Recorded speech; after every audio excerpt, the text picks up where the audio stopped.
بسم اللہ الرحمن الرحیم۔ دوستو، یہ حقائق مولانا روم کی کتاب سے ماخوذ ہے۔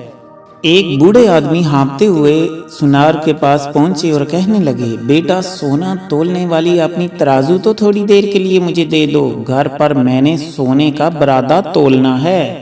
سونار نے جواب دیا، بڑے میاں معافی چاہتا ہوں، میرے پاس چھلنی نہیں ہے۔ بڑے میاں نے حیرت سے کہا، ارے مجھ بوڑھے سے تو مذاق کرتا ہے؟ میں تجھ سے سونا تولنے والا ترازو مانگ رہا ہوں اور تو کہتا ہے کہ میرے پاس چھلنی نہیں ہے۔ بھائی، مجھے چھلنی نہیں، ترازو چاہیے، ترازو۔ سونار نے کہا، قبلہ میں سچ کہہ رہا ہوں، میری دکان میں جھاڑو نہیں ہے۔ بڑے میاں کو غصہ آ گیا اور کہنے لگے، تجھے خدا کا خوف نہیں؟ تو کیسی باتیں کر رہا ہے؟ یا پھر تو بہرا ہے کہ میری بات کو سمجھ نہیں رہا؟ سونار نے کہا، جناب، بہرا نہیں ہوں، میں آپ کی باتیں سن رہا ہوں، اور نہ ہی دیوانہ ہوں کہ زمین کی پوچھیں تو آسمان کی کہوں۔ آپ شاید حقیقت پر غور نہیں کر رہے، میں آپ کی حالت دیکھ کر انجام پر غور کر رہا ہوں۔